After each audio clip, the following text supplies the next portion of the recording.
저 뻔뻔한 독바입니다. 구독과 좋아요, 알림 설정, 회원가입 부탁드리겠습니다.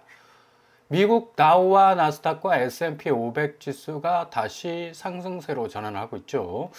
이렇게 되면 결국에 가서 미국 주식시장이 굉장히 좀 하방 압력을 많이 받았었는데 실질적으로 여러 가지 어떤 악재들이 겹쳐 있긴 했습니다. 관세 영향도 그렇고 또 그 관세로 말미암아 미국 전반에 끼쳐지는 여러 가지 경제적 마이너스 현상들이 계속적으로 지금 랠리를 이루고 있었는데 지금 이 갑자기 미국 고용시장 지표가 굉장히 나빠졌어요.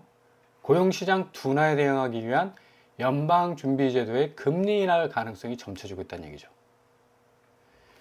이 미국 고용시장이 지난달만 하더라도 상당히 10만 건을 넘어서는 관세 영향에도 불구하고 미국 고용시장 자체가 굉장히 견조하다라는 그런 어떤 평가를 받았었는데 ADP 발표에 의해서 8월 민간 고용이 굉장히 저조했습니다. 5만 4천 명. 그러니까 이제 완전히 반토막이 난 거죠. 난리가 났어요. 그래서 이런 어떤 부분은 결국에 주식시장에 악영향을 끼칠 것 같아 보이지만 반대적으로 생각하면 이제 연방준비제도가 고용지표가 나빠지니까 부양책을 쓸 수밖에 없는 거라. 그러니까 유동성 확대 쪽으로 방향을 틀 수밖에 없기 때문에 기준금리 그동안 동결 수순으로 갔다가 이제 금리 인하 쪽으로 방향을 틀 가능성이 어느 때보다도 높아졌다. 이런 어떤 전망이 나오기 때문에 미국 다우와 나스닥과 S&P 500이 이런 식으로 다시 뛰는 어떤 양상을 보이고 있는 거죠. 어찌 보면 좀 딜레마입니다. 트럼프는 주식시장이 이렇게 굉장히 화랑처럼 계속적으로 뜨거워지길 바라는데 동시에 고용지표도 좋아지길 바라죠. 그러면서 금리 인하를 좀 단행하기를 늘 주장을 해왔는데 연준이 꿈쩍도 안 하고 있었으니까 이렇게 되다 보니까 지금 환율 자체도 지금 계속적으로 오르는 추세로 가고 있고 1,400원 정도로 지금 올라설 기세로 지금 맹렬하게 지금 궤적을 타고 있는데 지금 이렇게 미국 고용시장 증가폭이 절반 수준으로 줄어든 건 확실하게 미국 관세의 영향을 고스란히 지금 받고 있다. 이런 말미암아 미 연준이 이제 기준금리 인하 단행을 하게 된다면 이 환율 부분도 상당히 좀 변동성이 커질 가능성이 아주 높아지고요. 그리고 미국 국채도 지금 4%대에서 10년물이 내려올 생각을 안 합니다.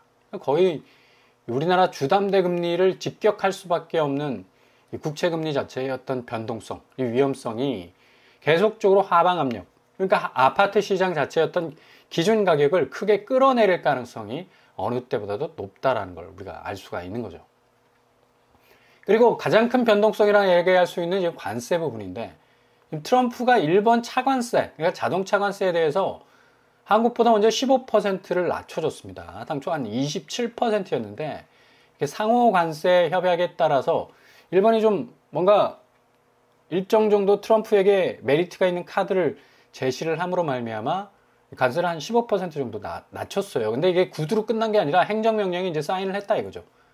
그러니까 기존 우리 한국도 대미 투자 한 3,500억 달러 그리고 미국산 에너지 구매를 조건으로 해서 1,000억 달러 상당의 이 대미 투자를 단행하겠다라는 약속을 하면서 우리도 15%까지 자동차 관세를 낮추는데 합의를 했지만 행정명령은 아직 나오지 않았고 먼저 선빵으로 일본이 이 차관세를 좀 낮추는 그런 어떤 경향으로 가고 있어요. 관세 부분도 약속은 했지만 얼마나 빨리 이행되느냐에 따라서 앞으로 한국의 경제 그 기반 그리고 아파트 시장의 여러 가지 어떤 변동성도 굉장한 어떤 영향을 받을 가능성이 어느 때보다도 높다고 할 수가 있습니다. 이렇게 대외 여건만 생각해봐도 집값이 최고가 신고가를 찍을 만큼 어마무시하게 오를 계제가 아니란 얘기죠. 그만큼 지금 부동산 시장 자체가 동서남북 어디를 둘러봐도 아파트 시장 자체의 어떤 가치를 바벨 들어 올리듯이 번쩍번쩍 들어 올릴 만한 어떤 기제가 전혀 없다는 얘기입니다. 일본 자동차가 일단 27.5%에서 15%로 이제 하향 조정됐기 때문에 일본 입장에서는 한국과 대미 수출 경쟁 관계 아닙니까? 여기 도요타도 있고, 닛산도 있고, 미국 장민들에게 굉장히 인기 있는 차종이고 좀 저렴한 그런 어떤 가격대 아닙니까? 한국은 뭐 현대, 기아 상당 부분 뭐 선방하고 있었는데 여기가 스타트를 15% 먼저 끊고 있고 지금 우리는 여전히 지금 25%, 30% 수준의 관세를 지금 막고 있는데 이거 빨리 행정명령 사인을 해줘야지 이게 수출 기조가 좀 더 선방할 수 있는 어떤 이 분위기를 잡아 나갈 수가 있는데 여기 부분부터 조금 이 시차 차이에 의해서 격차가 벌어지게 된다면 상당히 9월달, 10월달, 11월, 12월 이 하반기 들어서 한국 수출 지표가 안 좋게 나올 가능성이 높다는 얘기입니다. 지금 코스피도 3,100선에서 지금 3,200선으로 지금 보합세, 박스권 안에 갇혀 있는가 아닌가라는 어떤 전망도 지금 흘러나오고 있죠. 그만큼 제가 늘 여러분에게 말씀드리는 건 자산 시장, 그러니까 아파트 시장의 75%의 국민의 돈이 묶여 있지 않습니까? 이게 이쪽으로 흘러 들어와야 된다니까. 이게 안 되니까 지금 3,200선에 다 보합선이 그냥 박스권 안에 갇혀 있을 수밖에 없는 겁니다. 그러니까 정부 입장에서도 빨리 이 부동산 시장 자체를 가격 하향 안정화 속으로 밀어 넣어야지 자본시장이 회복이 될 수 있다니까요. 부채로 물려있는 자산 가치가 이거 거의 다 거품인데 제가 좀 전에 말씀드린 것처럼 대외적 변수가 쓰나미처럼 몰려오게 되면 그냥 직접적으로 때려 맞을 수밖에 없는 게 바로 아파트 시장이라는 얘기입니다. 근거 없는 가치 위에 세워져 있는 그런 아파트 가치 한국에서만 유효하잖아요. 이게 뭐 배 타고 또 비행기 타고 나가버리면 아니 헬리오시티, 둔촌주공, 올림픽파크 포레온, 트리마제 등등 해서 한국의 아파트 가격이 글로벌한 어떤 가치 수준에서 딜이 될 수가 있겠냐고. 전혀 그렇지 않잖아요. 주식시장에서만 황금성을 통해서 기업 가치를 평가받아 가지고 현금이 왔다 갔다 하면서 가치가 일정 정도에 정해지는 건데 한국 아파트 시장은 전혀 그런 근거가 없다.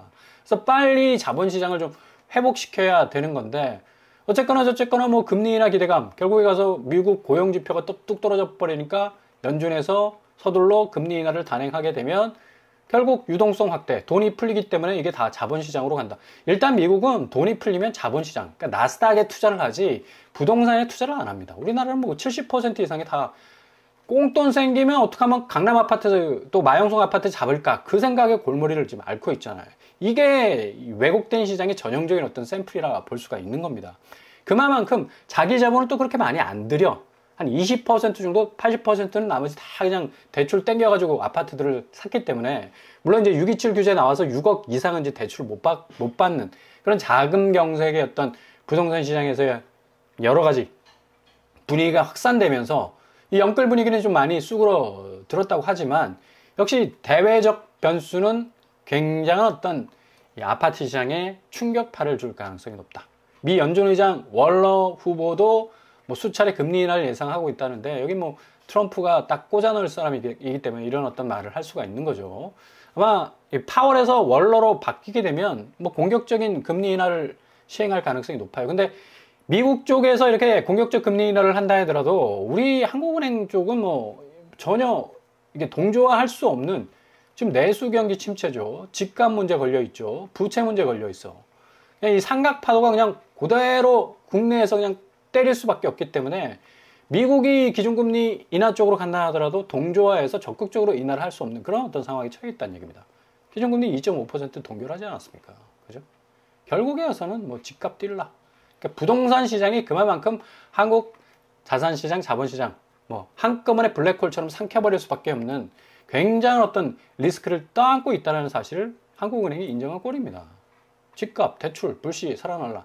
그러니까 집값 자체가 너무 터무니없이 올랐고 그 터무니없는 값을 쫓아가려고 대출을 뭐 이빠이 받는 그런 어떤 상황에서 지금 한국의 아파트 시장 자체는 뜬금없는 가치로 지금 세워져 있기 때문에 이 금리 자체를 계속적으로 중앙은행에서 내려주면 시중은행도 덩달아 이제 슬금슬금 내리면서 대출 폭을 확대할 가능성이 높아요. 이렇게 되면 다시 집값 어마무시하게 널뛰기 하겠죠. 지금 영국과 프랑스가 지금 부동산 문제 때문에 골머리를 앓고 있습니다. 지금 국가 부채와 재정 적자 심화 이거 지금 대표적으로 영국과 프랑스가 IMF가 오느냐 마느냐 지금 와 이게 이 대선진국이라고 유럽의 쌍두마차 아닙니까? 독일과 영국과 프랑스. 근데 IMF를 맞을 가능성이 높다는 얘기입니다. 왜? 심각한 재정위기이기 때문에. 영국 같은 경우는 부동산업이 뭐 유럽에서 가장 탑이죠. 프랑스도 마찬가지였어요. 임대 사업을 중심으로 해서 파리를 권역으로 한 그런 어떤 집값 자체가 엄청나게 올랐었고, 뭐 공격적으로 투자하고 또 수익을 창출했던 그런 어떤 대표적 나라들인데 부동산 불황이 덮친 거라. 그죠? 그러니까 부동산 자체의 어떤 자본 회전력이 뚝 떨어지기 시작하니까 그동안 부채로 빌려왔던 그 자금들 다 이제 바닥나게 생겼고 말라가기 시작한다는 얘기입니다. 결국에서는 정부 입장에서 이걸 메우기 위해서 계속 부채로 빌렸고 그냥 돌려막기 식으로 재정 운영을 해왔는데, 아니 영국과 프랑스는 지금 뭐 유럽에서 상당히 경제 회복의 아이콘이 돼야 되는데 실질적으로 이제 영국은 1976년에 IMF를 맞았거든요. 잘 모를 거예요 사람들이. 대영 제국이라 해서 해가 지지 않는 나라. 근데 해가 졌죠. 1976년도에 IMF를 때려 맞았으니까. 또 올 수 있을 가능성이 아주 높다는 얘기예요. 프랑스도 마찬가지고. 부채. 그러니까 가장 중요한 건 부동산과 맞물려 있는 이 부채. 영국, 그죠? 프랑스. 결국에 와서는 아시아 쪽으로 눈을 돌리면 한국이라는 얘기입니다. 지금 우리나라 가계부채 사상 최대 아닙니까? 1928조. 야, 이거 1928년도 아니고 1928조야. 그럼에도 불구하고 모든 국민들은 아몰랑 하면서 계속적으로 대출 가세하면서 엄청나게 지금 대출 추이가 많이 올라가 있다라고 볼 수가 있죠. 한국은행에 따르면 우리나라 가계부채 잔액 소폭 감소하는 추세를 보였지만 아파트 매매 주택 이게 그냥 뭐 이제 아파트 매매 아파트 주담대 계속적으로 늘 수밖에 없는 겁니다. 지금 뭐 최고가 순위를 찍는다고 하는 강동구에서 올림픽파크 프레임 뭐 30억 나오고 고독 그라시움이 22억이에요. 고독 아이프북이 이거 백날 말하면 뭐하냐고. 자기 재산 아니잖아. 예? 가계대출 전쟁으로 인해서 이렇게 지금 신고가를 찍었는데 결국 이 대출 파이 내가 갚아야 될 돈은 최고가를 찍어가지고 시세 차익으로 다 때려받겠다는 어떤 그 심리로 사람들이 대출 전쟁을 벌인 건데, 이거 지금 한국 부동산이 한꺼번에 폭락할 수 있는, 그것도 단기간 안에 그냥 완전히 와르르 무너질 수 있는 지금 위기 상황에 있다는 걸 좀 아셔야 됩니다. 그리고 마포구 역시도 공덕파크자이 27억 찍었고 마포자이 27억, 합정, 메사나폴리스 뭐 27억 찍었다 하지만 마영성 대표적인 어떤 매수세가 뭐였습니까? 영끌이었잖아. 갭투자고. 다 빌려온 80% 이상이 자기 자본이 아닙니다. 다 은행에서 땡겨온 돈이지. 결국 그 빚으로 이렇게 신고가를 찍었는데 이 신고가 뭐 단단한 어떤 기조에 버팀목이 있겠습니까? 와르르 무너져 버리는 거지. 위기가 오면. 양천구도 마찬가지. 목동 신시가지 뭐 38억 40억 가까이 됐다. 다 영끌이었어. 영끌. 양천구 아파트를 매입했는데 뭐냐? 결국 마포 아파트 매도하고 더 상급지로 가자. 목동 신시가지 아파트 재건축한다. 황금알을 낳는 거위가 될 거지. 뭐 이런 식으로 해가지고 신고가를 찍고 있는데 다 그냥 그 밑에 깔려 있는 것은 엄청난 빚이라는 얘기입니다. 부채고.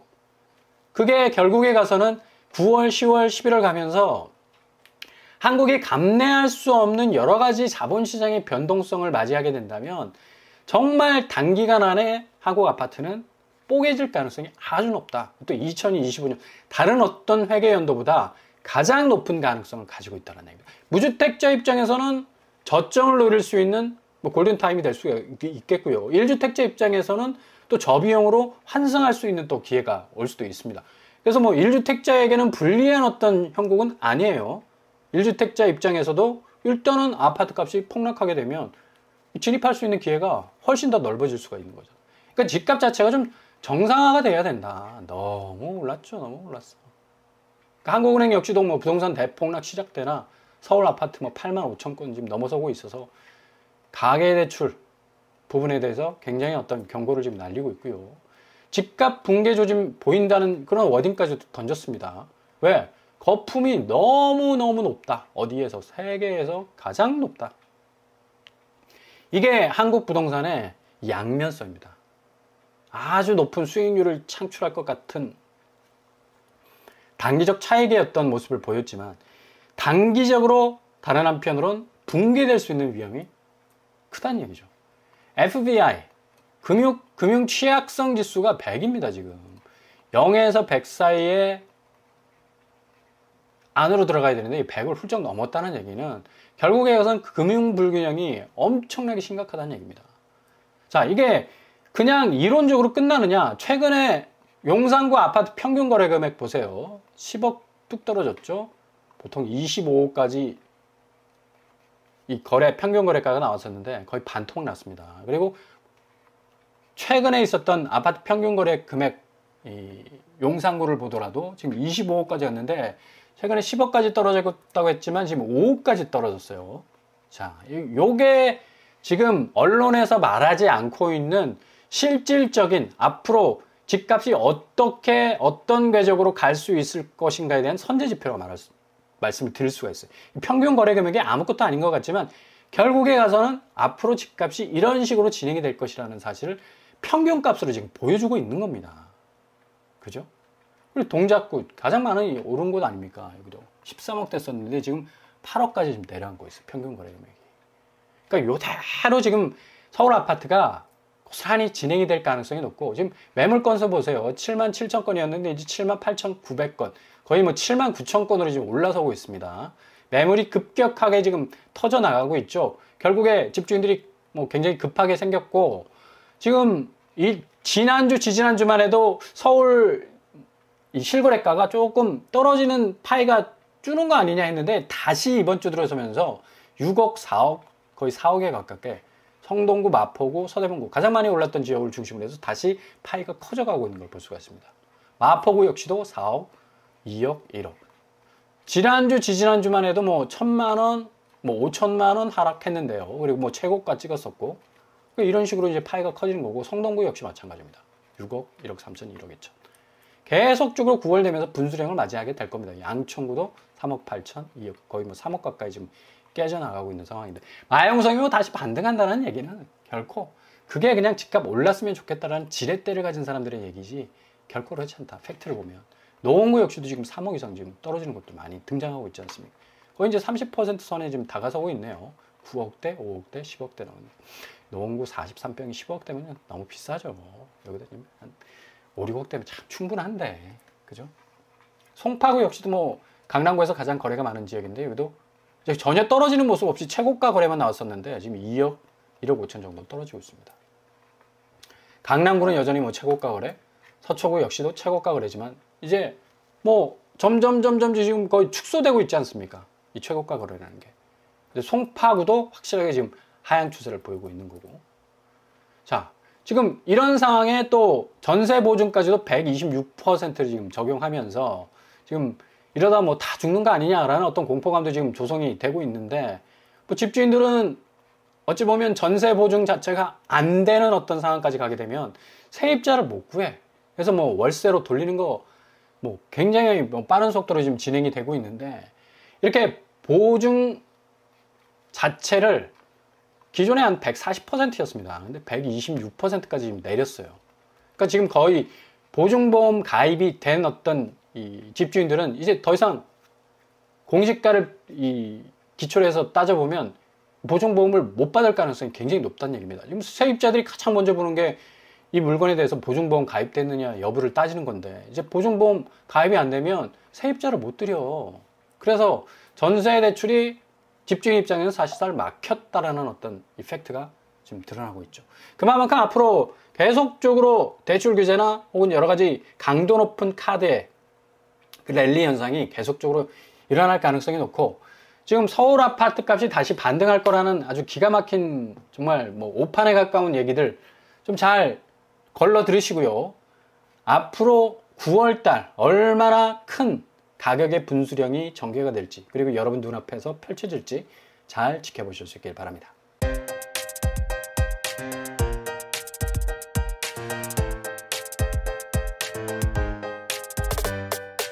오늘의 부동산 캐릭터처 역시 지금 상황에서 미국의 변수, 특별히 관세 영향, 그리고 자본시장의 변화, 환율, 금리, 국채 여러 가지로 아파트 시장에 악영향을 끼칠 가능성이 많다. 그래서 좀 조심조심 잘 들여다보시고요. 여러 틈새와 우회로를 보신다면 정말 좋은 골든타임 맞이하실 수 있을 겁니다. 올동원합니다. 항상 여러분의 길이 꽃길만 되실 수 있길 바랍니다. 뻔뻔한 목독방 마치겠습니다. 구독과 좋아요 부탁드립니다. 감사합니다.